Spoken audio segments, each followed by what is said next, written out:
House Democrats are hoping to hear from special counsel Robert Mueller later on this month. Joining us now, Massachusetts Democratic Congressman and member of the House Oversight Committee, Stephen Lynch. Thanks for being here. Thank you, Molly. So kicking things off, the date we're watching right now, as far as Mueller is concerned, is May 15th. We shall see. Do you think it's important that he comes before Congress and testifies?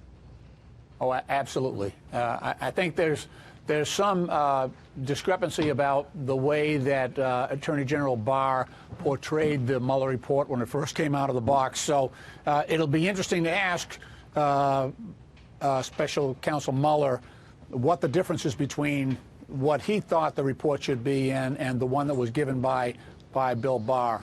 And what do you think of Nancy Pelosi's accusation that a crime was committed by the Attorney General? He's catching a lot of flack right now from the Democrats.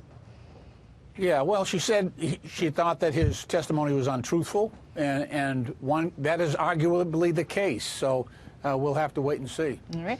Moving things forward a little bit, let's talk a little bit about this very wide field of Democrats that are running for president. You have been quoted as saying that you're essentially with Joe Biden at this point in time, that he's a friend.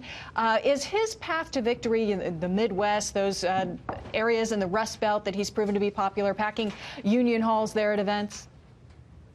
Oh, absolutely. I think Joe Biden is more of a blue-collar candidate than we have in the field. I think we need to win, Pennsylvania, Michigan, Ohio, and Wisconsin. And I think Joe Biden gives us the best chance to put a Democrat in the White House. Yeah, Michigan would certainly be a big one to watch. But Mr. Biden, of course, now under attack. He is running as a candidate and certainly is going to catch some flack. But among the flack that he's catching, the president's attorney, Rudy Giuliani, tweeting out earlier this week a link to a New York Times article regarding Biden's son's business activities in Ukraine.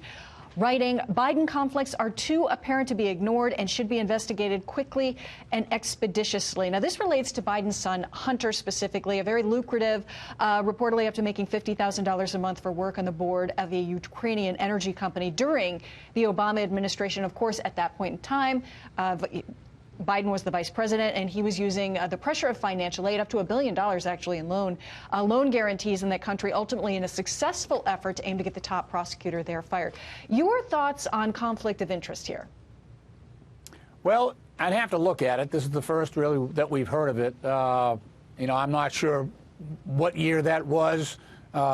Certainly, whenever we have Americans that are active in other countries, and obviously there's a position of power there in the vice president's office that Joe Biden occupied. But sure, we'll take a look at it. But by all means, I think until there's something unsavory that is disclosed, I think Joe is an honorable man. Yeah, a lot of looking at Ukraine lately overall, I'd say.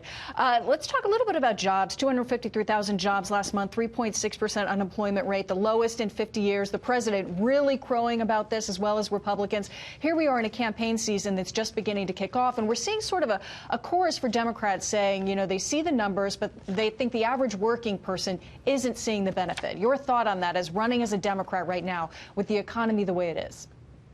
Well, it's below 4% unemployment, and that's pretty darn good. I would say, though, that sort of what Warren Buffett was getting at, things will change, and so the American people will go to the polls in fall of 2020, and so whatever economy is prevailing at that time, that's the one that President Trump will be judged by. So. I agree with Mr. Buffett.